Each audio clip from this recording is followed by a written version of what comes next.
I'm Alan Weiss, and this is the writing on the wall.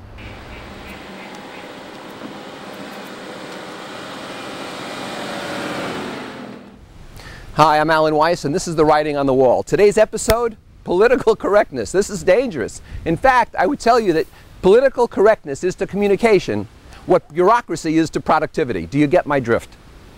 I heard someone talk recently about the fact that we shouldn't say manhole covers. We should say utility covers or service covers. She insisted that we don't just talk about heroes, but we talk about sheroes. Where does this craziness end? Should we stop calling naval ships she and say he or she is a great ship? I don't get it.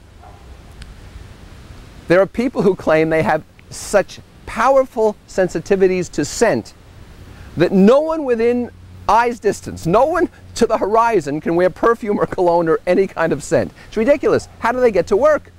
How do they get on a subway? How do they get in a taxi cab? How do they get in an elevator? How do they get in a cafeteria line? How much of this stuff is imagined?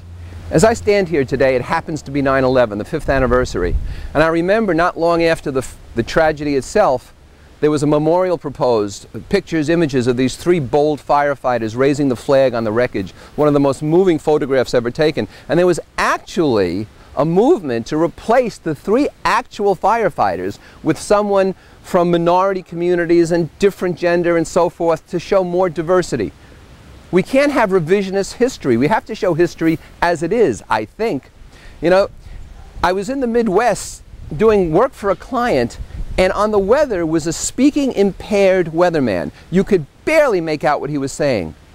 And I'm not sure whether this was some misguided gesture or some kind of state law.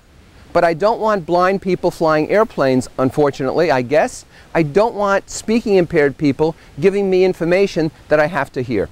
Monty Python had a great skit. It was about a one-legged man who tried out for the role of Tarzan.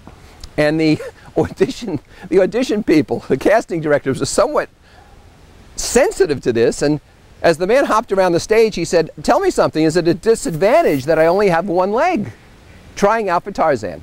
And the director finally said, "Well, I would suppose you'd have a distinct advantage over someone with no legs." Where does this stuff all end? How can a school today have 30% gifted students? That's right, some schools have 25, 30, 35% gifted students to get government funding. Everybody wants their kid to be gifted instead of having their kid to get the education they need, which might have to be remedial. We don't need labels, but we don't need political correctness either. Society has moved forward by the best and the brightest.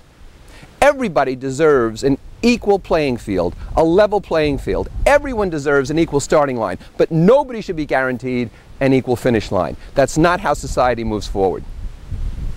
A woman making a speech said, "I'm not childless," she said, "I'm child-free." What does that mean? I'm child-burdened? I don't get this stuff.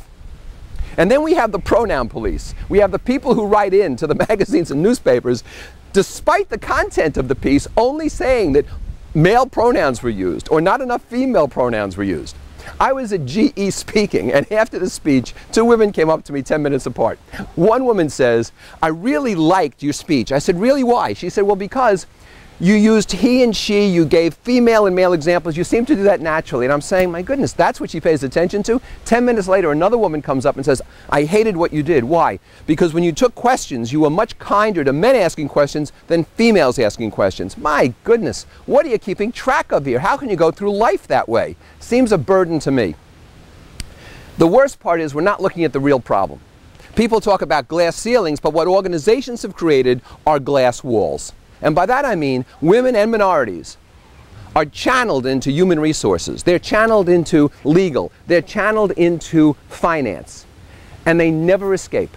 And so the company says, yes, we have women, we have minorities in high positions, but they're not in manufacturing, they're not in sales, they're not in operations, they're not in R&D. We've created glass walls. That's the real bigotry. And speaking of incorrectness, how many of you go to the dentist and have the hygienist use your chest as a workstation, as a tool bench? Why can't we stop things like that? Because the hygienist is saying he or she, well, they're putting all this crap on your chest. I don't get it. Respecting each other requires honesty. The more leeway we give others shows that we really think they're inferior. We need to treat people equally, not give them leeway. I remember on the internet there was this great cartoon with a dog at the keyboard, and he said the great thing about the internet is no one knows you're a dog. Speaking of which, Koufax is waiting. I'm Alan Weiss, and this is the writing on the wall. Koufax, come on Koufax. Let's go Koufax. Come on Koufax. Good boy.